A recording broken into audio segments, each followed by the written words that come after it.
சங்கீதம் 115. எங்களுக்கு அல்ல, கர்த்தாவே, எங்களுக்கு அல்ல.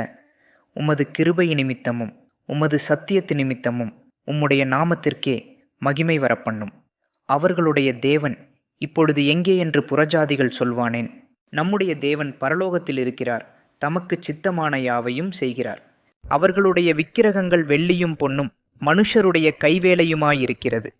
அவைகளுக்கு வாயிருந்தும் பேசாது, அவைகளுக்கு கண்களிருந்தும் காணாது, அவைகளுக்கு காதுகளிருந்தும் கேளாது, அவைகளுக்கு மூக்கிருந்தும் முகராது, அவைகளுக்கு கைகளிருந்தும் தொடாது, அவைகளுக்கு கால்களிருந்தும் நடவாது, தங்கள் தொண்டையால் சத்தமிடவும் மாட்டாது.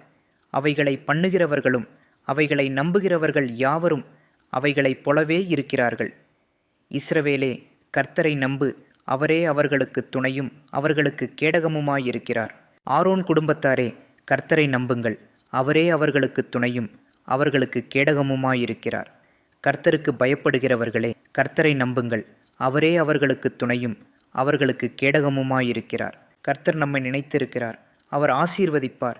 இஸ்ரவேல் குடும்பத்தாரை ஆசீர்வதிப்பார், அவர் ஆரோன் குடும்பத்தாரை ஆசீர்வதிப்பார்.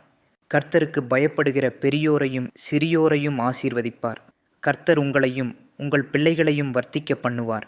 வானத்தையும் பூமியையும் படைத்த கர்த்தராலே நீங்கள் ஆசீர்வதிக்கப்பட்டவர்கள். வானங்கள் கர்த்தருடையவைகள், பூமியையோ மனுபுத்திரருக்கு கொடுத்தார். மரித்தவர்களும் மௌனத்தில் இறங்குகிற அனைவரும் கர்த்தரை துதியார்கள். நாமோ இது முதல் என்றென்றைக்கும் கர்த்தரை ஸ்தோத்திரிப்போம். அல்லேலூயா.